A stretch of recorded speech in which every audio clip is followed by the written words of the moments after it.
नमस्कार। अंतर्राष्ट्रीय संबंधों में एक और कड़ी जुड़ गई है। पुतिन की नॉर्थ कोरिया की विजिट, साथ में ही वियतनाम की विजिट भी जुड़ी हुई है। दोनों ही देश पुराना संबंध रखते हैं यूएसएसआर से, पुराने कम्युनिस्ट रहे हैं। नॉर्थ कोरिया अभी भी कम्युनिस्ट है। और अगर हम देखें कि दोनों के बीच में बहुत गहरा एक संबंध नजर आता है जब पुतिन विजिट करते हैं नॉर्थ कोरिया में। इस तरीके से स्वागत किया गया जैसे अपने बहुत ही खास मित्र का स्वागत किया जाता है। देखने में भव्यता पूरी बनती है। और अगर देखें तो दोनों के बीच में जो साइन हुई है उसे म्यूचुअल डिफेंस ट्रीटी कहा गया, यानी कि अगर किसी एक के ऊपर कोई तीसरी पार्टी हमला करेगी तो ये इसकी मदद के लिए आ जाएगा इमीडिएटली, बिना सोचे समझे। ये नहीं देखा जाएगा कि नुकसान क्या होगा, बिल्कुल पक्की मित्रता निभाई जाएगी। लेकिन जो डॉक्यूमेंट है उसको रिलीज़ नहीं किया गया, उसको सीक्रेट रखा गया। हो सकता है उसमें और भी बहुत सारे पॉइंट्स हों, क्योंकि ऐसा भी कहा जा रहा है कि रशिया को जो हथियार है उसकी कमी हो रही है। वहाँ पर यूक्रेन युद्ध में रोज़ उसे बम फेंकने पड़ रहे हैं। उतने बम बनाने की कैपेसिटी रशिया की रोज़ नहीं है। और नॉर्थ कोरिया ने, जिसको कि जॉर्ज डब्ल्यू बुश ने कहा था कि ये एक्सिस ऑफ इविल का पार्ट है, यानी कि ईरान, इराक और नॉर्थ कोरिया ये पूरे विश्व के दुश्मन हैं, उसने बहुत सारे बम बना रखे हैं, बहुत सारी मिसाइलें बना रखी हैं। सारी उसने यूएस के लिए बनाई हैं। अब वो धीरे से सप्लाई कर रहा है रशिया को, और रशिया उसे यूज़ कर रहा है यूक्रेन में। तो जो वेस्टर्न कंट्रीज और नाटो यूक्रेन में कर रही हैं, वो रशिया इन देशों के साथ लेकर कर रहा है, जिसके बारे में हमने देखा भी था कि थर्ड कंट्रीज जो रशिया की वार मशीन को हेल्प कर रही है उसके खिलाफ भी सैंक्शन लगाया जाएगा। नॉर्थ कोरिया पे तो पहले ही सैंक्शन है, एक्सिस ऑफ इविल का पार्ट है।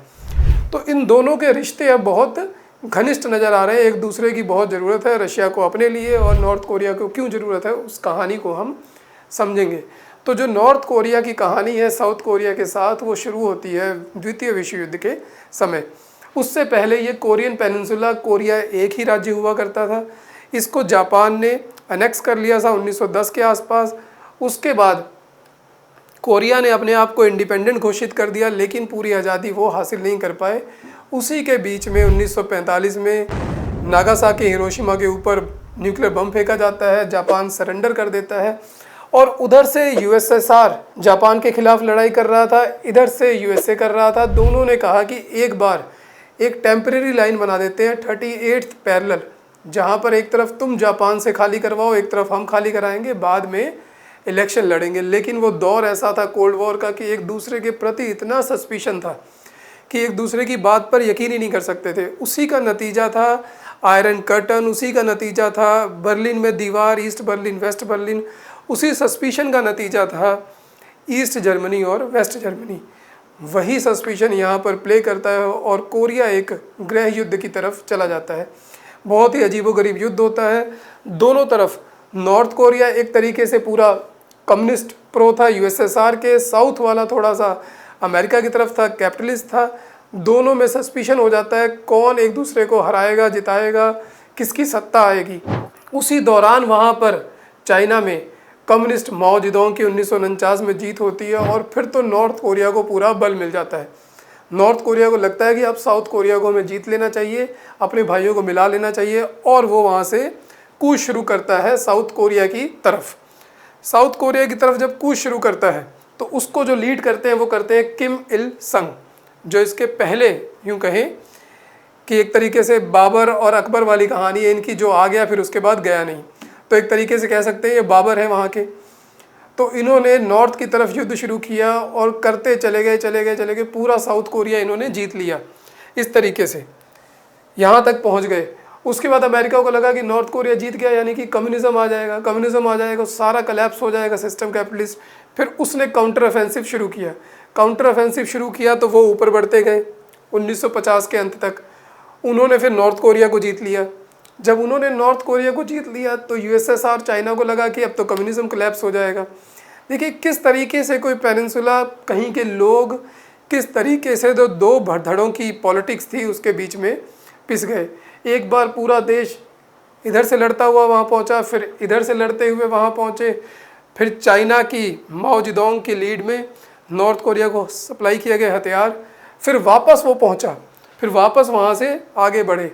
जब 38th पैरेलल पे पहुँचे तब हमारे पंडित जवाहरलाल नेहरू पहुँचे। उन्होंने कहा भाई बहुत हो गया, तुम 2 साल से लड़ रहे हो, मैं पीस का समझौता करने आया हूँ, मैं चाहता हूँ कि पीस हो जाए, मैं पूरे विश्व में चाहता हूँ कि पीस हो जाए। उनकी अपनी फिलॉसफी थी, उनको लगता था क्यों लड़ाई करें। तो जवाहरलाल नेहरू की मदद से उन्होंने जो पीस रेजोल्यूशन दिया यूएन में, उसको एक्सेप्ट किया गया। दोनों के बीच में 38th पैरेलल पर एक बार टेम्परेरी एक समझौता कराया गया, सीज़ फायर कराया गया, बाउंड्री नहीं बनाई गई।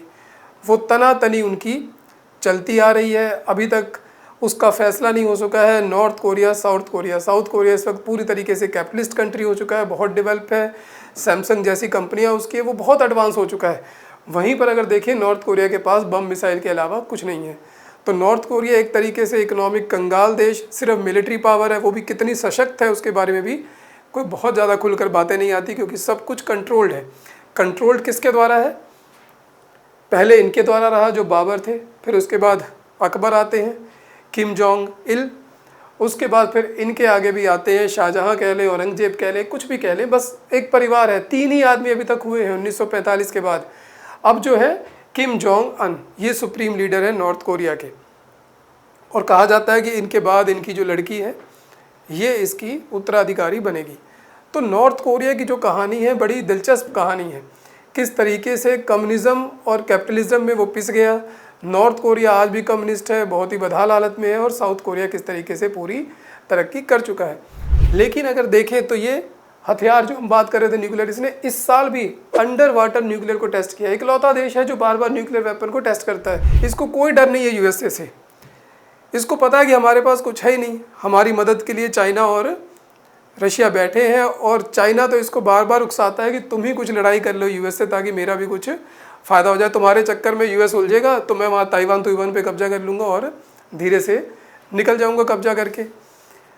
तो अभी तक जो पॉलिसी चली आ रही थी नॉर्थ कोरिया की, वो थी कि रीयूनिफिकेशन करना है साउथ कोरिया के साथ। दोनों के बीच में एक ऑफिशियल बैठक हुआ करती थी जिसमें डिसाइड किया जाता था किस तरीके से एक दूसरे के साथ आएँ। लेकिन इस साल किम जोंग उन ने कहा है कि ये फालतू बातें हैं, अब रीयूनिफिकेशन नहीं होगा, अब युद्ध होगा। इनडायरेक्टली कहने का मतलब अब उसके साथ कोई भाईचारे के साथ यूनिफिकेशन नहीं होगा, अब हमारी जो पॉलिसी रहेगी उस तरीके से उसको जीता जाएगा। तो बहुत फ़र्क है दोनों बातों में। इसी साल उन्होंने north Korea ends policy of reunification with south Korea, इसका मतलब ये नहीं कि वो जुड़ना नहीं चाहते, अब भाईचारे से नहीं जुड़ेंगे, अब युद्ध के साथ जुड़ेंगे। तो जो रशिया की विजिट है उसके बहुत मायने हैं, रशिया के लिए भी मायने हैं, और नॉर्थ कोरिया के लिए भी मायने हैं, चाइना के लिए भी मायने हैं, और पूरे विश्व के लिए मायने रखता है। एक बहुत बड़ी जो एक्सिस बनती जा रही है, जिसकी हमने जिक्र पिछले वीडियो में भी किया। और हमने जैसे पीछे देखा दोनों के बीच में बैलून वार चल रही है। ये इधर से गोबर भर के भेजते हैं, स्पीकर लगा के भेजते हैं, वो वहाँ पे प्रोपेगेंडा करते हैं कि नॉर्थ कोरिया अच्छा है। साउथ कोरिया वाले स्पीकर लगा के इधर भेजते हैं, अनाउंसमेंट होती है कि जो नॉर्थ कोरिया है वो ख़राब है। तो इस तरीके से दोनों देश एक दूसरे के प्रति नफ़रत फैला रहे हैं। वहाँ पर भी एक तनातनी दोनों देशों में बढ़ रही है। तो जो विश्व पॉलिटिक्स है इस वक्त बहुत ही एक इंटरेस्टिंग मोड पर खड़ी है। देखना पड़ेगा कि आगे जाकर क्या होता है। जो कि इंटरनेशनल रिलेशन है बहुत तेज़ी से बदलते नहीं हैं, लेकिन पिछले कुछ दिनों में बहुत तेज़ी से बदल रहे हैं। तो इसी के साथ मिलेंगे नेक्स्ट वीडियो में, तब तक धन्यवाद दोस्तों।